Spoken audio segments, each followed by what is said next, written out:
Let's resume 7.1, integration by parts. This is the way our textbook explains integration by parts. We have two formulae, number 1 and number 2. The first one is on the function form, the second one is in the differential forms, and they are the same. Consequently, they share the same problem, which is which. For example, in example 1, find integral of x sine of x dx. If you get right, and guess f of x is x and g prime of x is sine of x, and everything works out fine. Or equivalently speaking, u equals x and dv equals to sine of x dx. If you guess wrong, then it doesn't, so you'll have to get the other one after failing. Now, is there any better way to do than just guessing, and if you fail, do the other thing? Well, there is, as a matter of fact. Let's go back to my convention here. Here is the integration by part formula that I usually like to use. Integral of u v prime dx equals to uv minus integral u prime v dx. And that's the same as this differential form. As it is color-coded here, v prime dx is the same as dv, and u prime dx is the same as du. Either way, it works out fine. And then here's the hierarchy rule. Left-hand side with smaller power, basically, is u, and right-hand side with larger power, basically, is v prime. Roughly speaking, I mean. I did not box it because it doesn't work all the time. Sometimes it does. Actually, most of the time it does, but there are some situations that it doesn't work. So I did not box it, and almost no textbook, to tell the truth, I've never seen a textbook that prints something like this. But I can get away with a lot of things because this is not a textbook, this is just a lecture note. Here are some examples that come directly from this hierarchy table. For example, if you look at b, x squared, which goes right in the middle of this table, is becoming v prime because log of x has stronger tendency to become u. On the other hand, if you look at c, this t squared, which belongs right in the middle, will become u this time because sine of t will have stronger tendency to become v prime. And then everything will work out fine. You can do all the problems here in similar fashion. What if we have hidden multiplication, kind of like this? Looks like we have just one function as an integrand rather than a product. Then what we do? Well, you can regard log of x as 1 times log of x, and 1 is actually x to the 0th power. So that goes right in the middle, and that's v prime, because log of x has stronger tendency to become u. And then everything will work out fine. The same goes to arctangent. 1 times arctangent and x to the 0th power goes right in the middle, so that's going to become v prime, and arctangent will become u. Okay, that was a quick review, and then let's move on to a little bit more advanced example. The first class, we have to consider some examples where we have to do some substitution first, and then integration by part. 3.1a is very typical example because it fits both of the criteria. We have a composite function, so if you take the inside as my y, and y prime shows up right over here. By the way, I'm not going to use u substitution anymore because u's and v's are reserved for integration by parts. Here it is. Y equals to sine of x. Take the derivative. dy is cosine of x dx, alright? And consequently dx is 1 over cosine of x times dy, and substitute everything in. And what do we have? Log of sine x becomes log of y, and dx will become 1 over cosine of x dy, so we have a cancellation. This cosine of x and that cosine of x will cancel each other, and then we have just y integral. And how do you do this integral? We just talked about it. This is a hidden multiplication case, so v prime is 1, y to the 0th power, and its antiderivative is y. We have the integral, and then substitute everything back in, and we have the answer. Not difficult at all if you see the original substitution there. This is the most typical case. Let's move on to slightly more complicated case right here. Initial substitution is rather straightforward.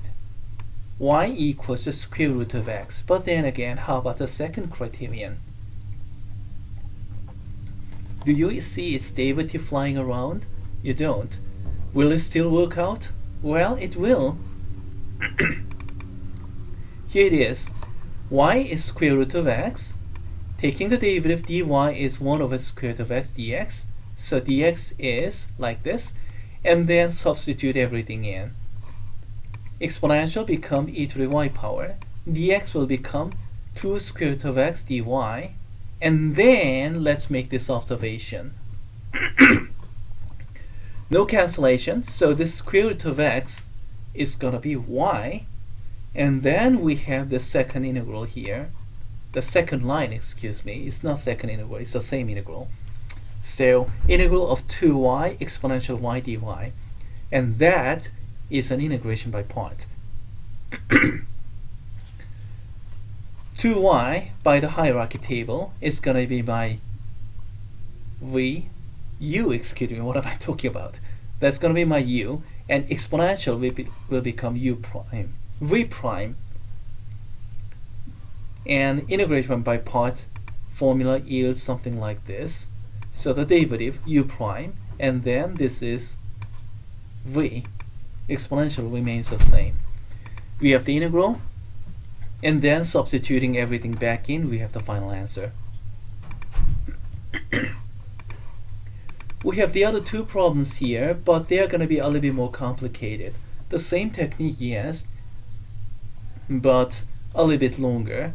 This one, if I remember correctly, after the substitution, we'll have to take 2 integration by parts. One integration by part will reduce the integral into something simpler, and then take it again, and then you're going to get the answer. Kind of like this. First integration by part, and then this one require another integration by part. Okay, no cheating. I want you to do all these problems. How about this one? Well, this is going to be far more challenging, and as you can see, it's a lot longer here. But nothing outrageous there. Okay, maybe sheer length will make it outrageous, but otherwise, not much. You can do substitution, integration by part, and then some more substitution in the end. We did go through all those techniques, so you can do this. Now, there are some other kinds of problems that we have to apply integration by parts along with some applications. We have some area problem, which we will postpone all the way to the end. And then we are going to consider some volume problem, especially cylindrical shell method. Let's talk about it. Well, there are 3 problems, but we don't have time to do all, so let's do problem C. And here is the region.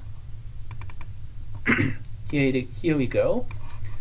Region captured by the x-axis, and y equals the sine of 2x. And x is running from 0 to pi over 2, so we have this region, and rotated with respect to the y-axis. And we're going to get a region kind of like this, 3D figure kind of like this.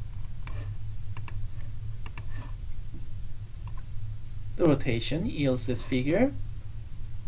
And we have, well, this sort of looks like Bundt cake too, but no hole again. And how do we do the computation? Well, this was a standard case. The height is just a function, and the bottom is just x-axis, and then rotation is just by y-axis. So standard formula will do integral from a to b 2 pi of 2 pi x f of x dx. And I just did mathematical computation here, and we have the antiderivative, and then we have the final answer. Let's see, do we have enough time to do all the computation here? 0 to pi over 2, and then 2 pi x, and what is f of x? Sine of 2x.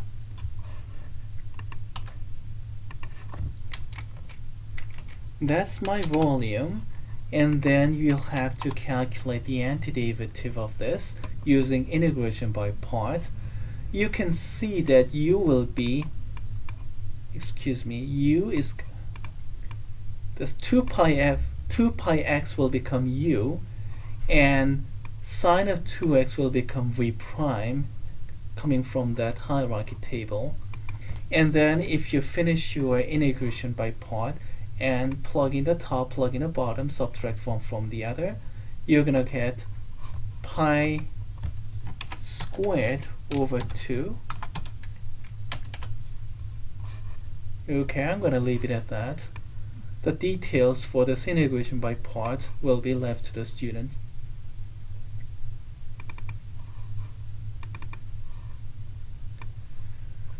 Let's move on to another example. This time let's go over to kind of example that will require integration by part twice, but in rather unconventional way. Here's one such example. What if we multiply exponential and a trigonometric function? E to the x cosine of x. E to the x sine of x will be, as a matter of fact, pretty much the same. Anyway, let's do this. The first step is pretty much straightforward. Oh, by the way, I'm going to suppress plus c for brevity. So from the highest hierarchy table, we take u as cosine of x, and consequently u prime is negative sine of x, and v prime is exponential, so v will be the same. Putting everything into the integration by part formula, this is what we are going to get. And negative cancel each other out, and we have a little bit simplified version right here. And what we see here, this integral from integral e to the x sine of x dx is very similar to the original problem. So let's apply the integration by parts again. U is sine of x and v prime is exponential, and let's do this. And what we get, if you do it right, you're going to get this one. Now, we ended up with the same thing again. So if you do this integration by part, again we're going to get e to the x sine of x. Do it again, and we're going to get e to the x cosine of x. It'll never end. So how do you do? We can flip this integral to the left-hand side where we have this integral, which is actually the same. Then you're going to get twice of that integral equals to what's left, e to the x cosine of x plus e to the x sine of x. Divide by 2, and we have the answer here. And if you want to be perfect, you can put plus c at the very end, but personally I don't care too much about plus c. And you can check with Mathematica, and Mathematica does the same thing. It doesn't put plus c. It's okay. Very, very typical problem, to tell the truth. Applying integration by parts twice and doing some algebraic manipulation.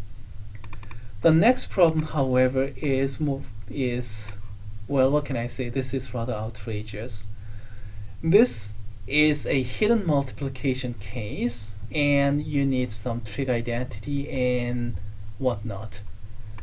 Here is a solution. Wow, and no cheating. I want you to try first, and that if you don't get anything done, and then you can look it up piece by piece. Please be warned, this may not be for everybody.